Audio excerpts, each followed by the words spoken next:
Oh, good afternoon, everyone. My name is Erica Jordan. I am the newest addition to the Boston University team. I'm the Vice President of Alumni Engagement, and it's my pleasure to welcome you all today to our program, Ask Me to Dance.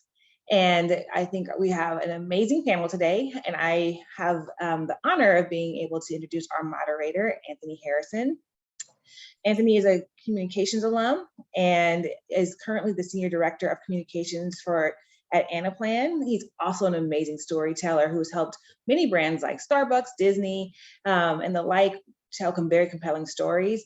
I'm super excited because he is going to be our incoming Alumni Association president starting July 1st. And so we will have the pleasure to work very, very closely together and continue to develop amazing alumni engagement programs for our communities. And so, without further ado, I want to turn it over to Anthony to give some remarks and then introduce the rest of our panel. So Anthony, it's all yours. Thank you.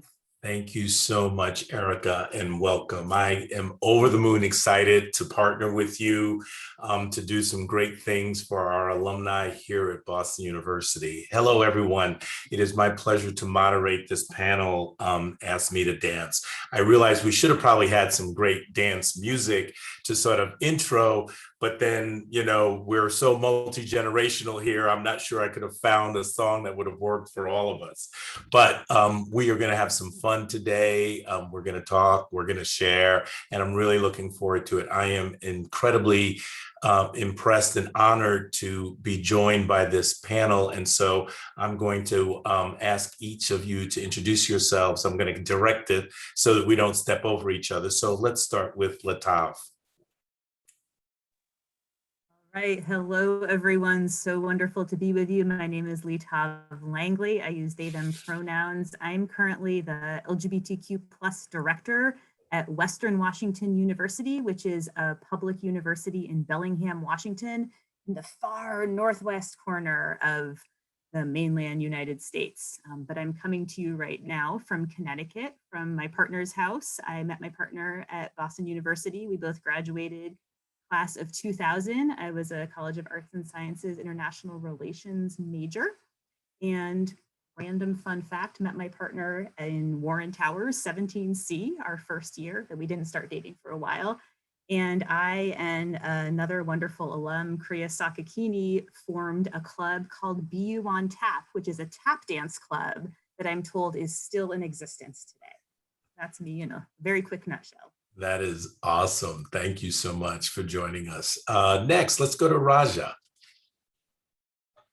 Thank you, Anthony. Namaskar, everyone. My name is Raja Butler. I use they, them pronouns. I'm currently on Tongva land, which is also known as Los Angeles.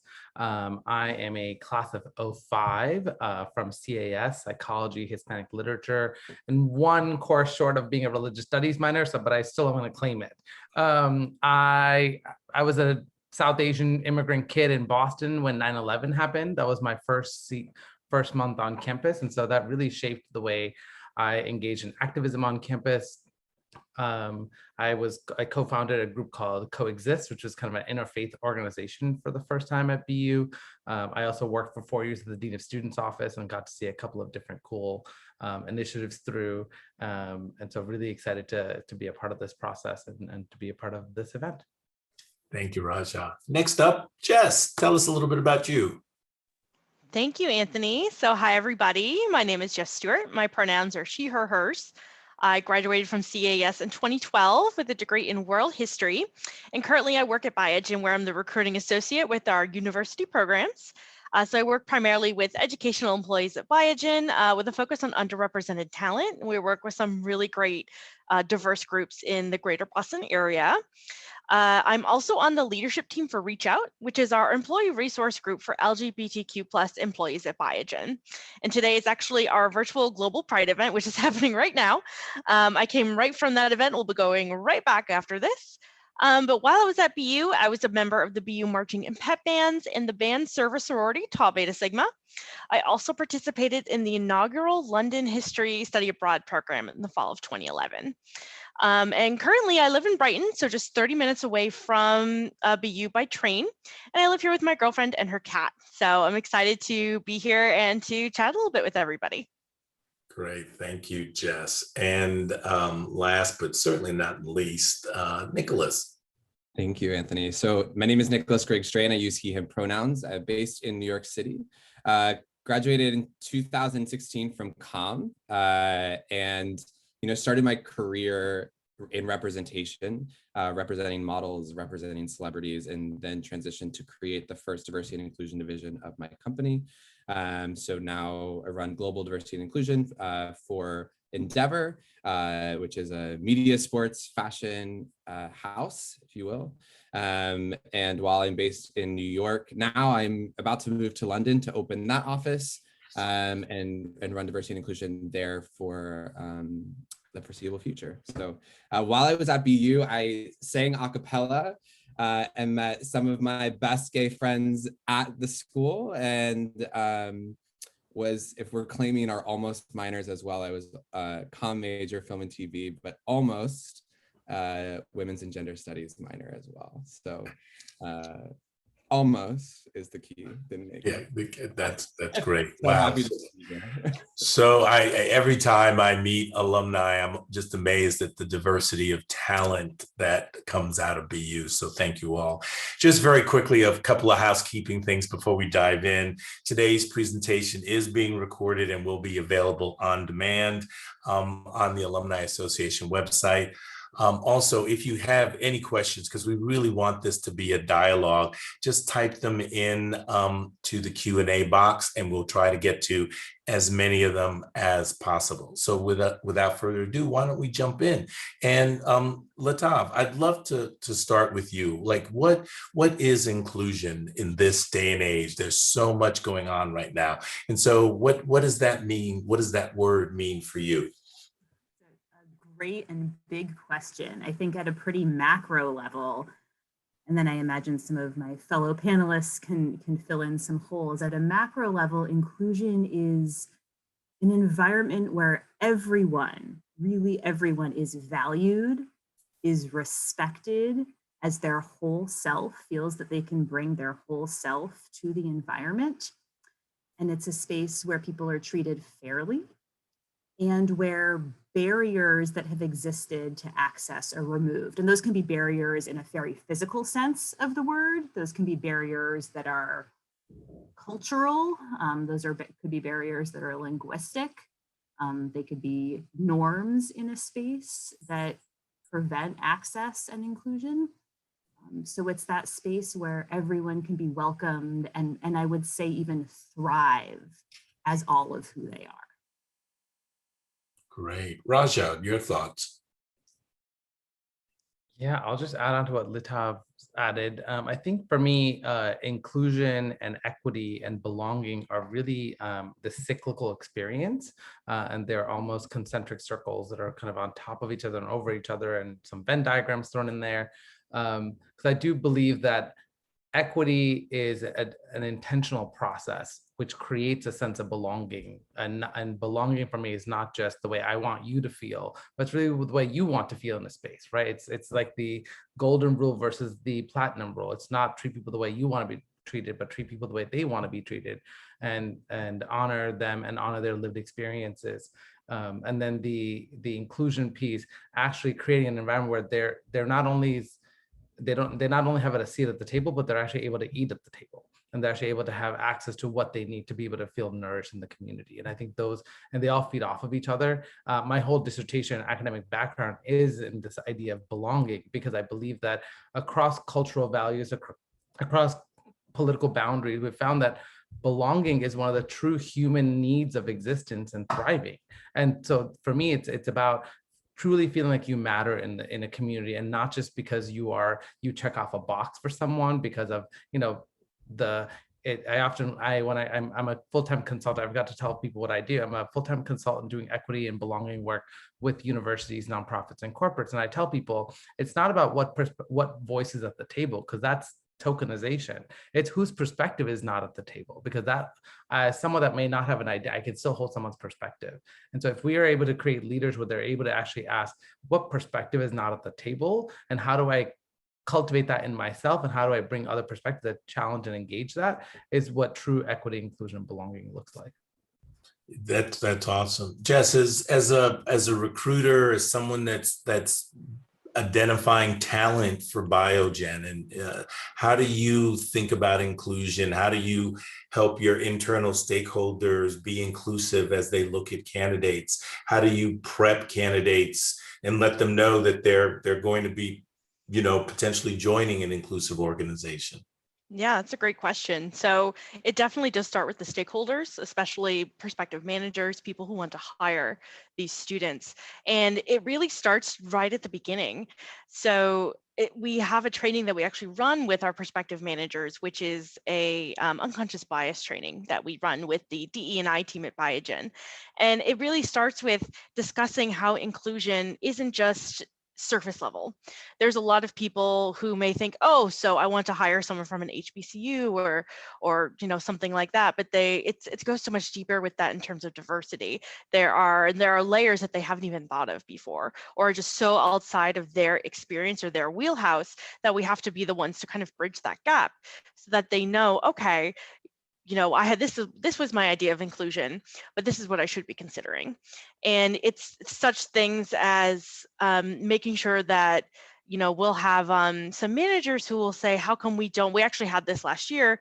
A lot of people are saying, how come we don't have a lot of HBCU students applying to our programs? And part of that is because a lot of HBCUs are in low cost of living areas, and the majority of our intern and co-op experiences are in Cambridge, Massachusetts, a very high cost of living area. And it doesn't occur to some people that maybe a lot of folks cannot front $5,000 to find an apartment for 3 months in Cambridge. The barrier to entry is huge, and or that they might not have the assistance from family members or friends like maybe they had, or something like that, coming from higher cost of living areas.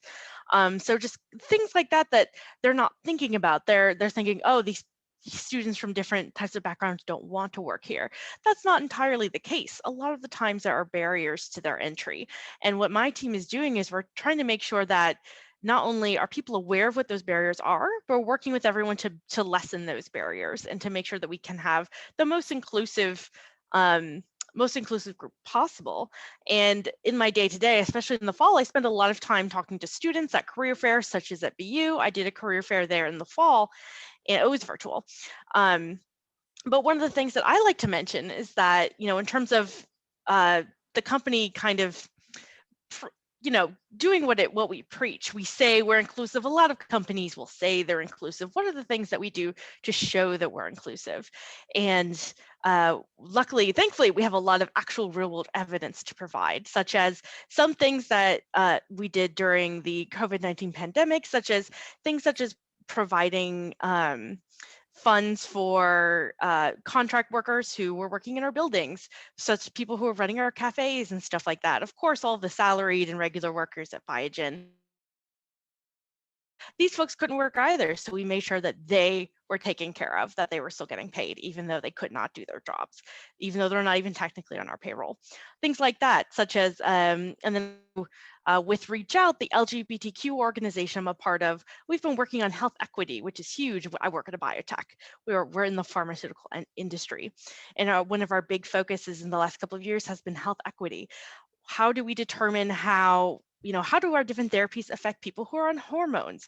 How do our different therapies affect people who come from different types of backgrounds? How can we get our therapies to people who may not have the same resources as, say, our clinical trials? How do we ensure that our clinical trials are as inclusive as possible so that our therapies can affect the greatest number of people? So those are a couple of the real world examples that I like to talk about. That's great.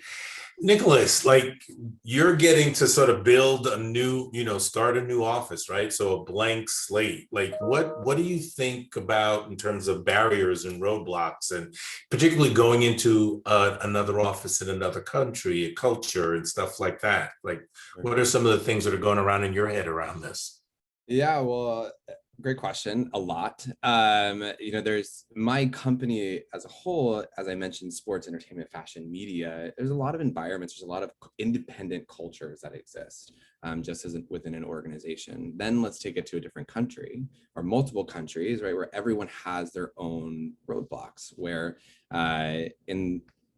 there are some people within the UK that will deny racism exists within their nation, right? Which we all know that is not true. But how do we even break that very obvious barrier in initial conversation? So, we're talking cultural differences, we're talking class differences, we're talking about work style differences, and just even entertaining, as many of our companies and organizations have dealt with this past year and the last 5 years, is what is the importance of diversity and inclusion within an organization, within a workplace. And so, we have as we do in the US, a range of understanding, a range of engagement around diversity and inclusion within all of our different countries. We have that as well. And so, it's a lot of intake. And then a lot of strategy building for individuals. And when we were talking about inclusion, for me, which I just want to emphasize in this conversation, is inclusion is not done by one. That's inclusion in terms of an individual, right? But how do we make systemic operations and choices that include folks as units, and then everyone, right? That's the dream, that's the goal. But when we think about how we build, right, which is this next chapter of me, but how do we build actual policies? How do we build environments where everyone can move through and feel that they have a space not only now, but in the future, right? That's inclusion. We can bring everyone and they can walk in, they can walk right out of the doors. But what is in that space when they're in our house that really makes everyone feel like they have a place and a voice? And that's inclusion for me. I'd love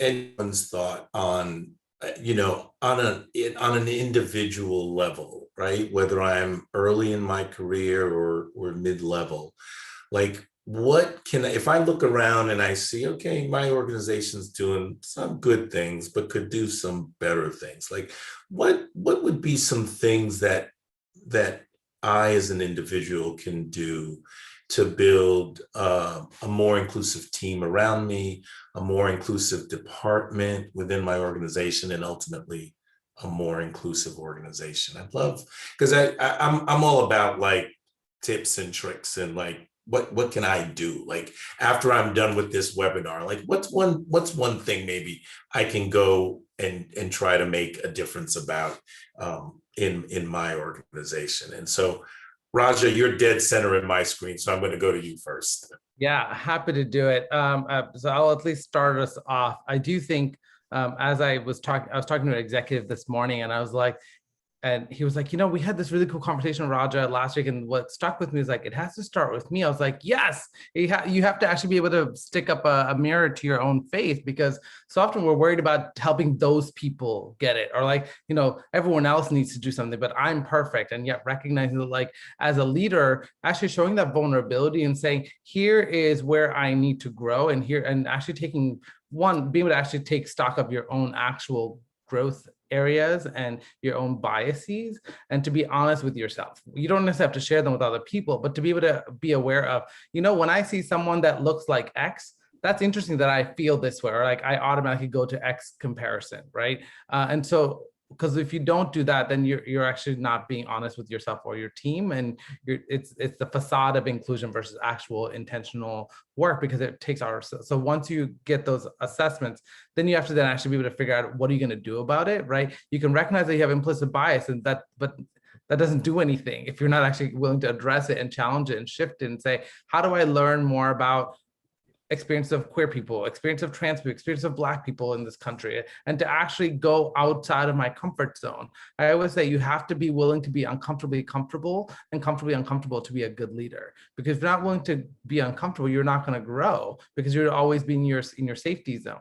And my mom, brilliant woman, she says, you can't have fire without friction. And so it's about creating that friction that you're able to be safe with, but at the same time know that you're pushing and challenging yourself, and then you're role modeling that for your team, and then holding them accountable for doing the same, and to be able to actually create a space where you're able to screw up, you're able to actually make mistakes, but also recognize there's a compassion to support each other in the growth process. Yeah, Latav, I'm gonna go to you next, but I just want to quickly share to that point a personal thing. You know, a couple of years ago, I came to the realization that I had a tremendous number of misperceptions and misunderstandings about the trans community and my trans brothers and sisters. And I said, like, that just ain't right?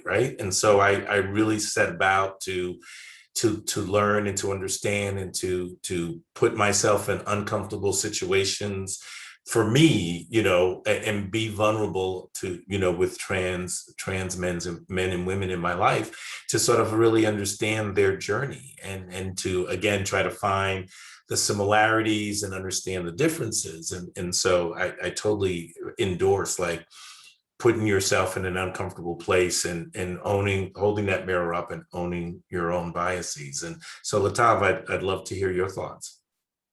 Yeah, absolutely. I have the privilege of working at an educational institution, right, where it's folks' jobs, hopefully, to be learning and to be growing always, regardless of our roles at the university. And I think that kind of vulnerability that Raja spoke to and the humility that comes with that is so crucial for all of us. And like Raja said, modeling that for other folks, which itself requires another layer of vulnerability.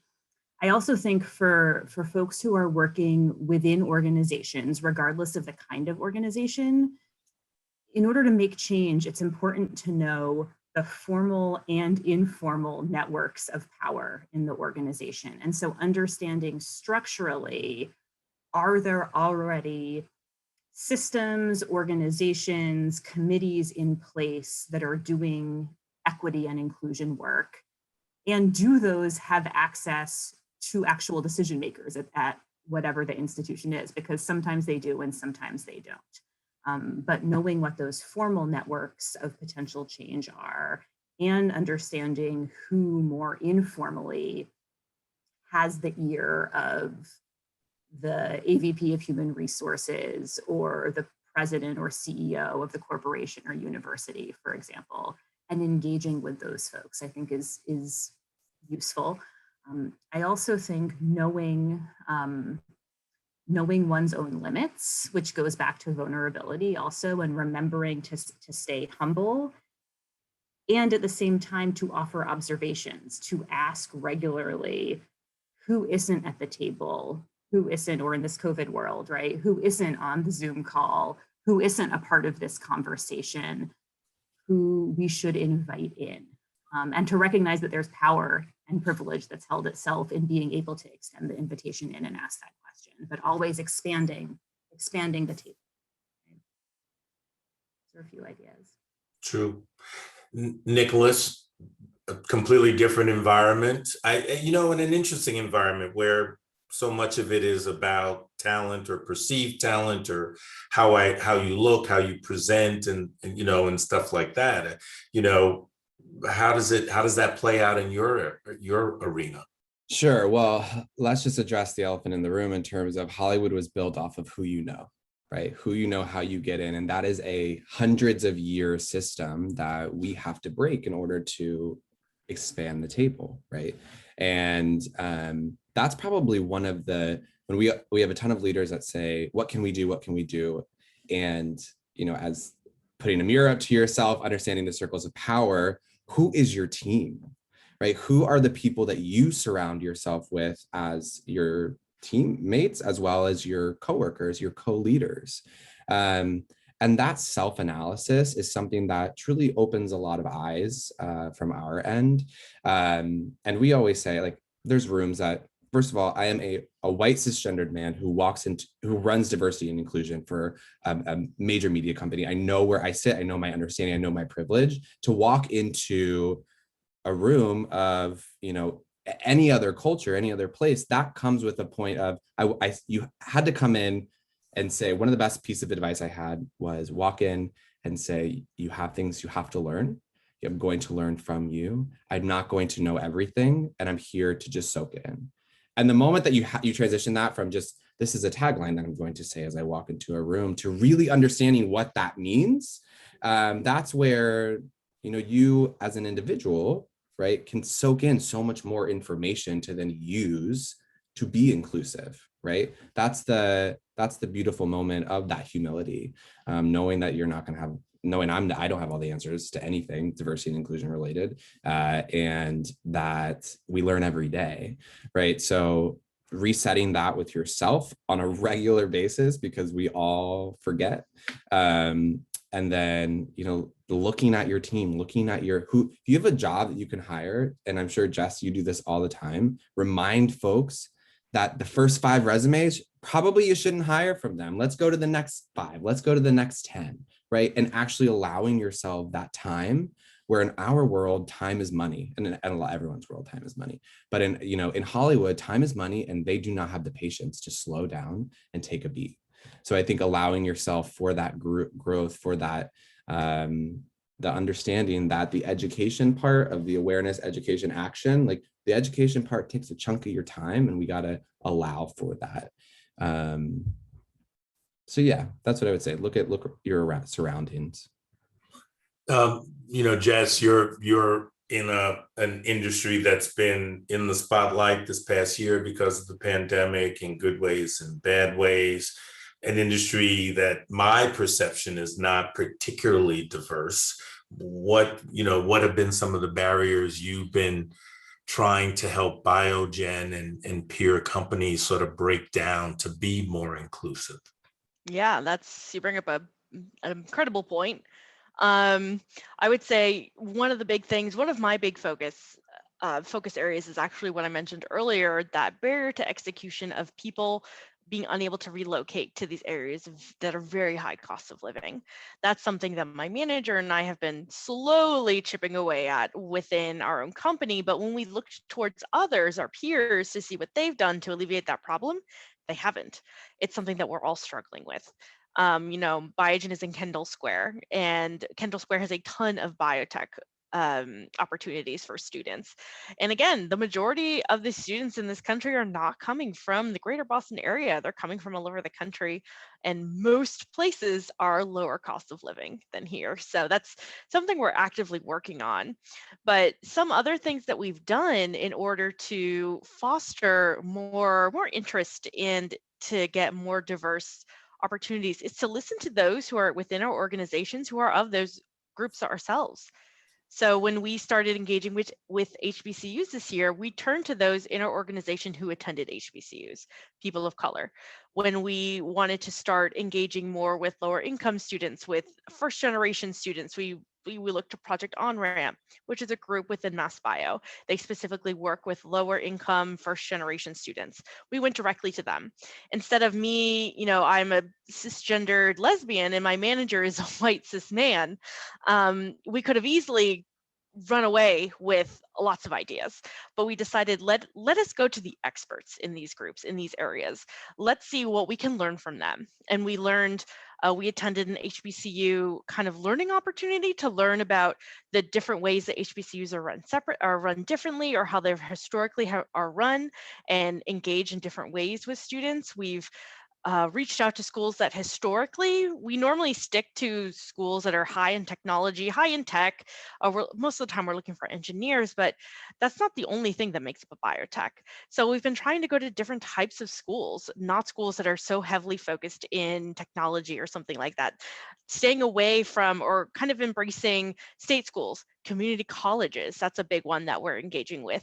There used to be this huge, one of the big problems in biotech is definitely the mini-me syndrome, is that people want to hire people who went to their expensive private school.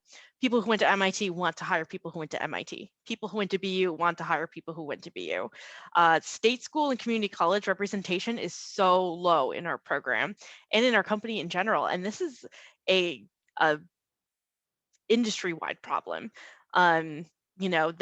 Just because someone isn't attending an expensive university doesn't mean that they are not smart or that they cannot do this type of opportunity. Maybe they just don't have the money, of which many of us don't. So that's another kind of big area that we're really focusing on, moving away from when I have a manager who says, I only want someone from the BTech program at NC State. Say, okay, everybody else in your team went to that program and is from the exact same school. Why don't we try embracing something different? Let's look at a different school. Let's look to state schools. Let's look to community colleges. Again, is a huge one that is so underrepresented in our industry. So really just going to different sources, embracing people who are from those organizations, who are from those communities, who already are in an organization, saying, how can we grow this community within this organization? And we've seen a lot of success by taking a step back and going to the pros, so to speak, of those communities. Yeah, and it's been working. That's great. I want to encourage the participants to throw some questions in the chat. We've got some great brains with a lot of interesting backgrounds on this panel, and I know you've got questions, so please ask them. Raja, I'm going to ask you one. I have a CEO at my company who's a good guy, cisgendered white guy, good guy, but this stuff scares the crap out of him. And he says this openly. He's like, I don't want to misstep. I don't want to misspeak. I don't want to. And so what's your advice to a leader that feels like, I don't know what to say, or I'm afraid of saying the wrong thing and being crucified for it? Like, what counsel do you give a leader who's in that position? Yeah, I will have to send you a bill for that advice later, but I'm kidding. No, I think it's a really important question, particularly for those folks who have super dominant identities, right? Or multiple dominant identities. Talk about a white, straight, cis, heterosexual man in America, which is, which we kind of see as the norm in a lot of ways, right? And so often there's this sense of like, I'm being attacked when I do something or something happens. And I think the fear is real. I think one is to recognize and honor that and say, it is scary, because for most of your life, you've never had to even think about what it's like, right? I was on the call with a colleague earlier today, and I was saying, like when you're talking to a fish in water and trying to explain what water is, it's really hard unless you actually take the fish out of water, because you have to actually let them know that there's a world outside of what they know is real. And so I do think thinking about, I think to going to what Jess added, I would say not just going to the networks and saying, well, we need people from HBCUs, we need people from this community, we need people but to actually build those actual authentic relationships, so that it's not just, I'm gonna go to Anthony because I need people from X background, but rather that, hey, I know Anthony knows XYZ people, so you actually build that relationship. So Anthony's actually sending me people without even have to do any of that asking for at work. But I do think one is honoring, recognize, like, letting them know, yeah, it's a scary process, but what you think is scary is what we have lived for most of our lives. And so for marginalized people, that's a really real experience of, like, we always know what a dominant culture is because we always have to learn how to navigate it. And so helping people kind of, I think as leaders saying, hey, come with me to this Caribbean festival because I want you to know what it's like to be one of a few white people in a large people of color space. And what does that feel like? Let's talk about what that feels like for you. Now, how do you think that translates to what it might look like to be the only Black person in a room full of white CEOs at a Biogen company? And so helping them have those experiences and investing that time and energy, I think, is really critical. And to be able to also recognize, like, being that resource tool, and then challenging them to say, how are you going to do this work for yourself? So it's not just me as your cultural attaché to do this work, but actually you're able to build your own learning plan and help me figure out how I can support you and guide you in that process. Yeah, no, that's really interesting. It's super interesting. Latab, I know Bellingham because I lived in Seattle. It's a pretty homogenous community. Like how does that play into having these discussions about inclusion when people look around and they don't see much diversity? Yes, Bellingham is a very white community, for those of you who don't know it. It's also an incredibly heteronormative community. When I moved there from Boston, I was shocked at the kind of lack of queer legibility that exists there. We have we're a 4-year public university that is primarily dedicated to serving people in the state of Washington. And as in much of the country, the demographics of the state of Washington are changing, right? And it's going to be a majority not white student body graduating from our high schools in the very near future.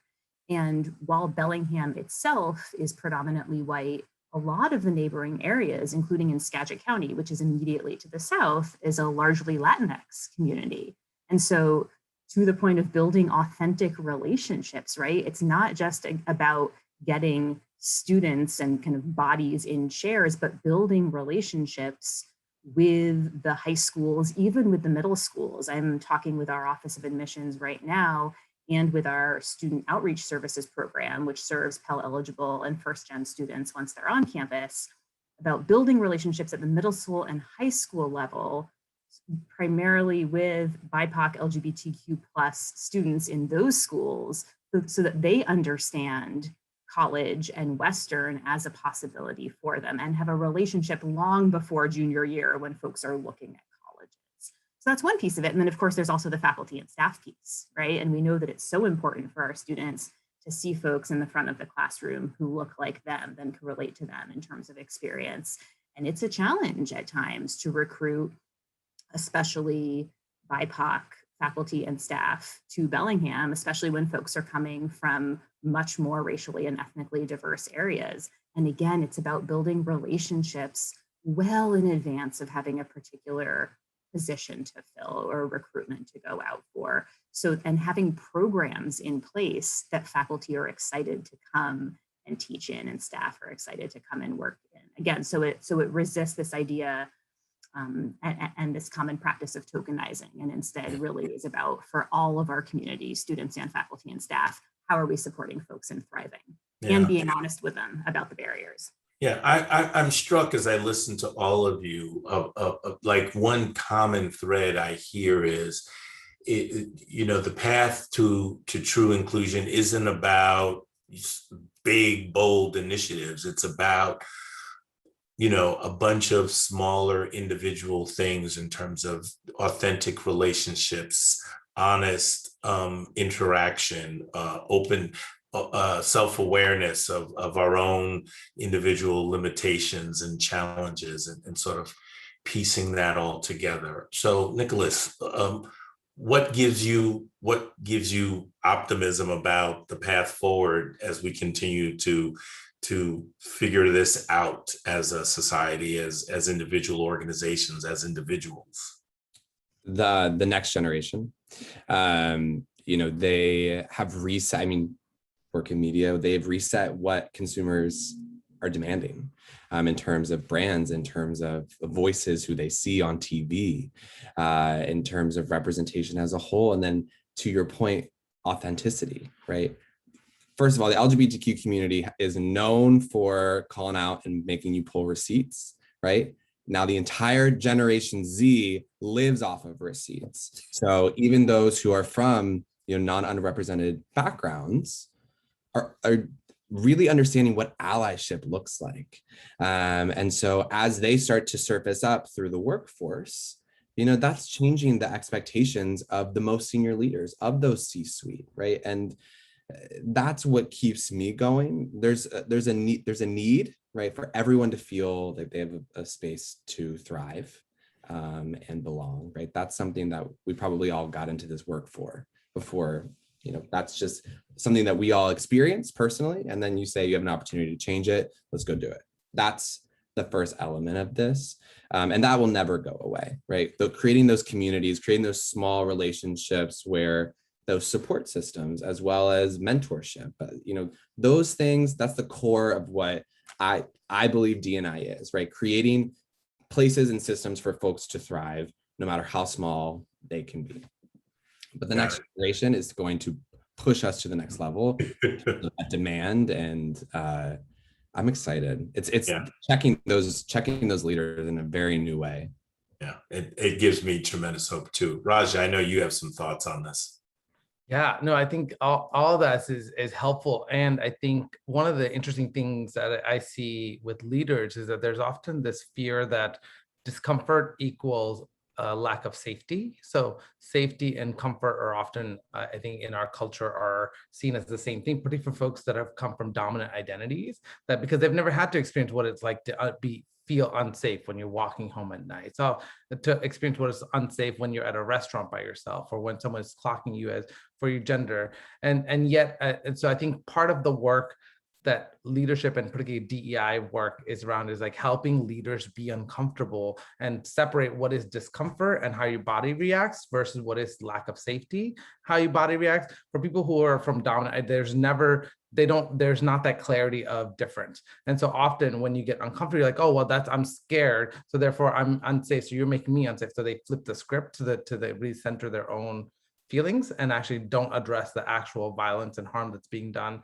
to marginalized communities in the organization. So I think part of it is for leaders, at least, is to be able to really center that and not just put the burden on the next generation to do that for us, but to actually be able to learn your own kind of physiological and bodily and psychological reactions to discomfort versus lack of safety, and clarify that for yourself.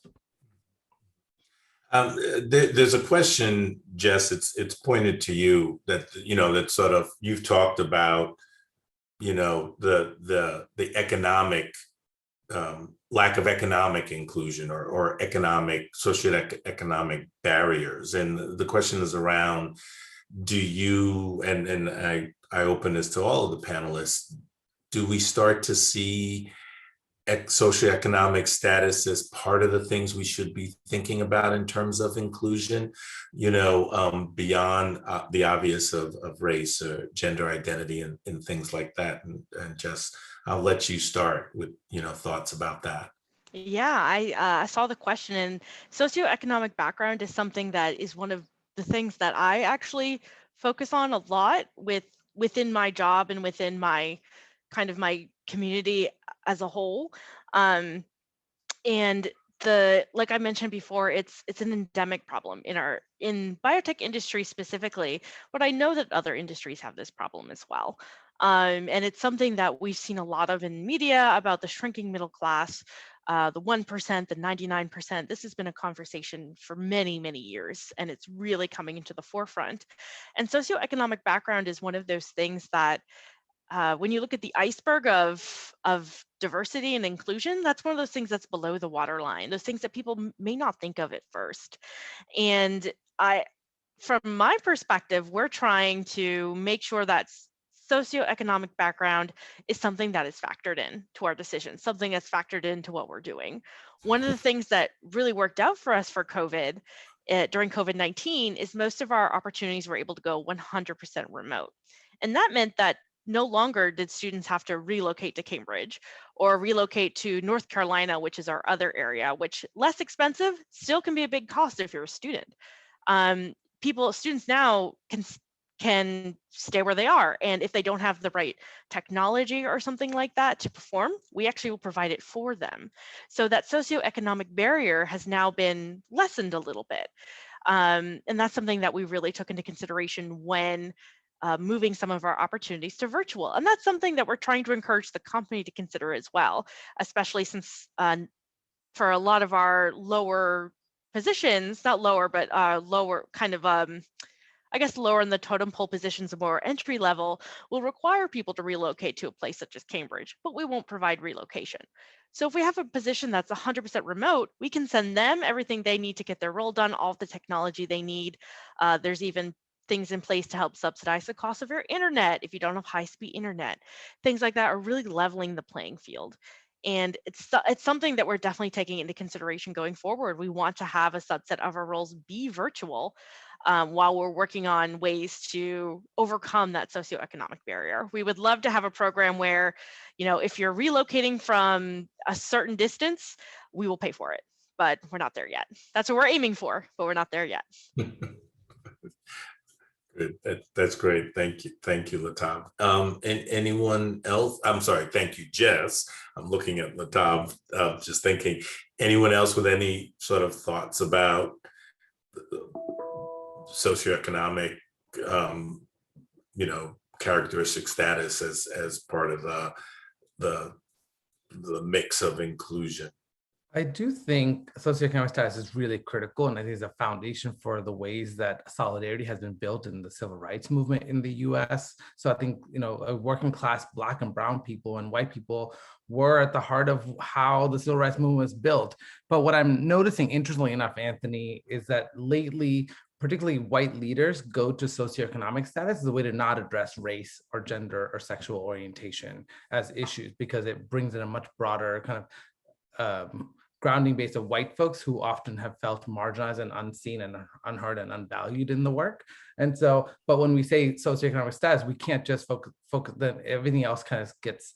I had a meeting with a board of trustee this morning for a college that I'm working with, and they were like, well, we talk about race and sexuality and all that stuff all the time. We have to really talk about class. And I was like, how are those not the same thing? Because if you talk about class, you're talking about race, you're talking about gender, you're talking about sexuality. If you look at the way that the systems of oppression, particularly around economic diversity and mobility in the US, it's very much racialized. If we think about redlining, if we think about the ways that economic policy of the 60s and 70s and 80s have impacted folks. So I think socioeconomic status is really critical to the way we think and understand the needs of marginalized communities in this country. And I don't want to become a hold-in for a lack of addressing racial and gender and sexual orientation-based violence and harm that's happening structurally and systemically. Yeah, no, I think it's interesting because I think, any person of color or anyone in a marginalized community inherently gets the socioeconomic piece of it because they're often from a lower socioeconomic category as a result of that, being part of that community. And I do think it's not the automatic thinking of someone in the majority or someone who has come from a background of privilege and opportunity. It just doesn't occur to them, right? For sure. So, other thoughts, advice to share with the community that's joined us today. We're in Pride Month. It feels good. That things feel like they're progressing in a positive. What other things sort of give you hope about this work continuing to move forward in a positive way?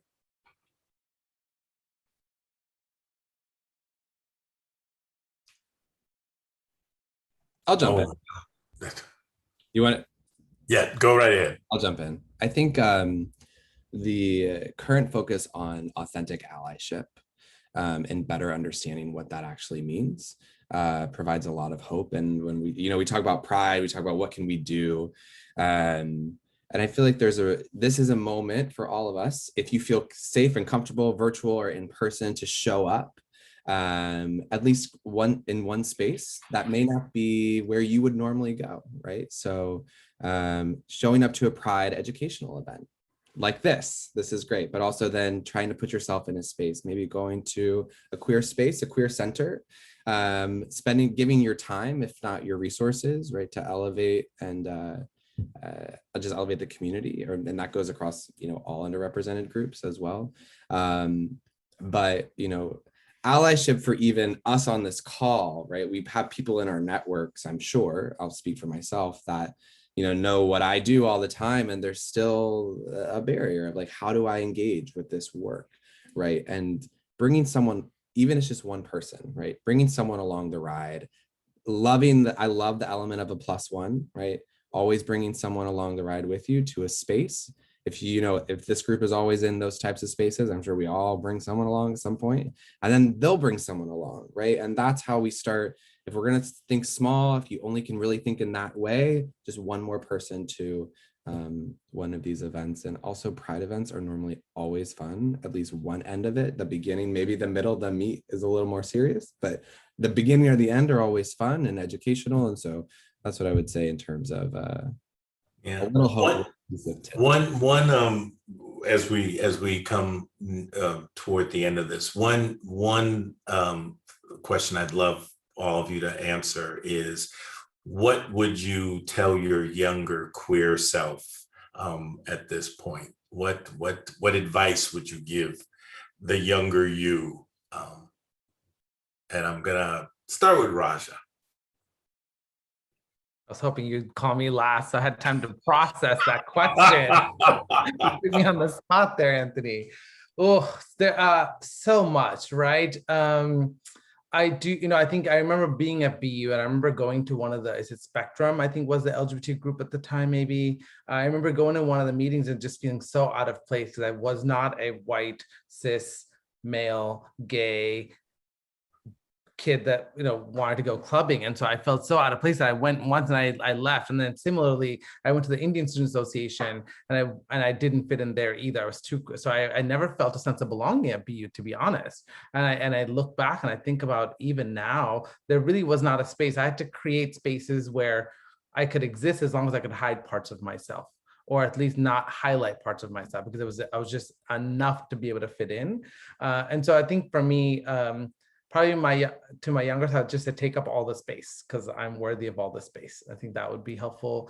And the other piece is also that don't be so hard on yourself. I think especially queer people and queer people of color, we are perfectionists and we are overachievers, because I think it's been the only ways that many of us have gotten community, especially family-based affirmations. And so I've always been pushing myself, and I had to get to a point in my life where I was like, my health and my quality of life is more important than meeting some box. And so just be gentle with yourself and know that the universe will always take care of me. For sure. Jess? First of all, Raja, I love that take up all the space. That's such an amazing thing to remember. I was thinking about this question because I did not accept myself or come out until a couple of years ago. I mean, I'm 31 now and I came out when I was 28.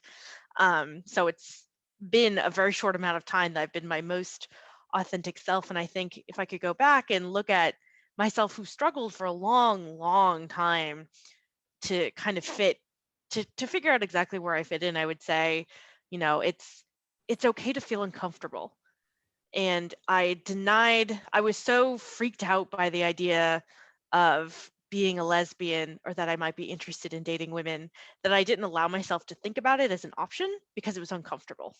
And I went through life doing that with a lot of different things. This makes me uncomfortable, so I'm just going to not think about it.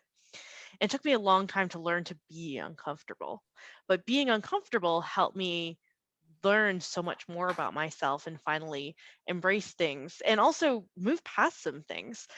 Sometimes you have to be uncomfortable to kind of move past something, to move into that comfortable space. So I would definitely look back at myself and say, it's okay to feel uncomfortable.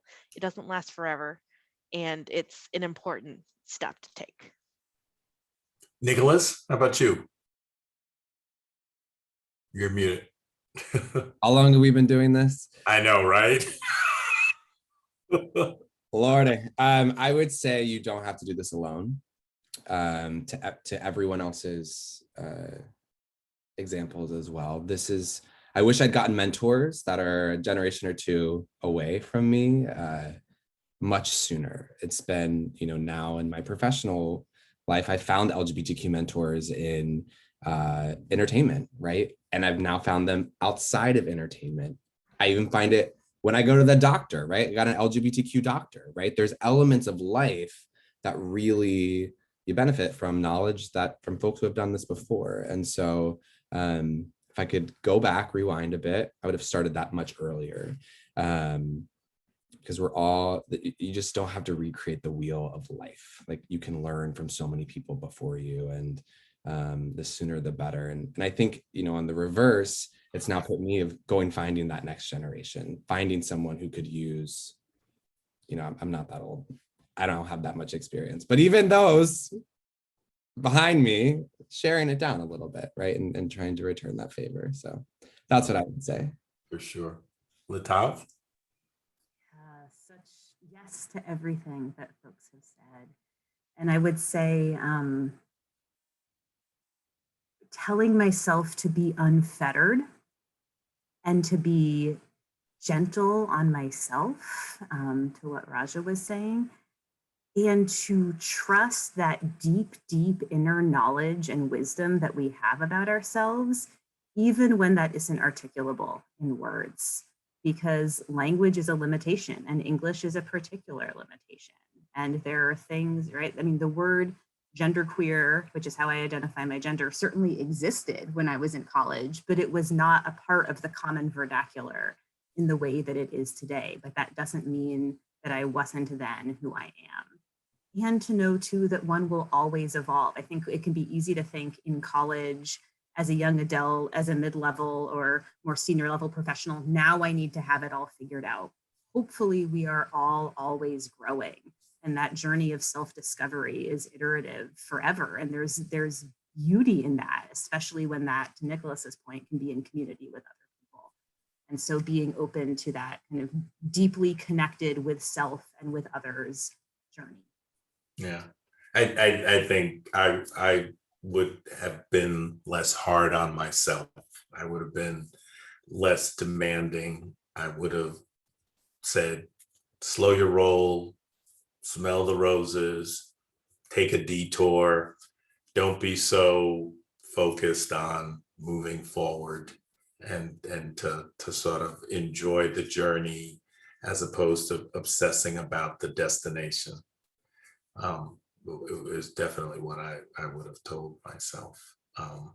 And to Nicholas's point, like reaching out or trying to find those mentors, even if they were just, a few years older, right?